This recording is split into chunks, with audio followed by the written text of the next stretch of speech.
My name is Kerry Coleman. I'm the bartender here at China Grill inside Mandalay Bay on the famous Las Vegas Strip. Today we're going to learn how to build a vodka lemonade. We're going to build that in a rocks glass.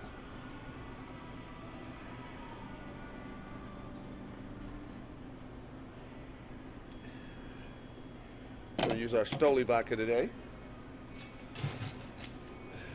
Fill your glass, a little ice. We're going to pour 1.5 ounces.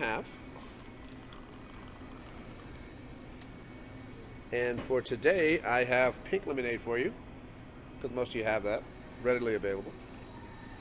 Top that off. Make that into a nice, refreshing cocktail. And there you have it, how to make a vodka lemonade. Again, my name is Kerry Coleman, the bartender here at China Grill, Las Vegas. Stop by and see me. I'd be happy to make that for you.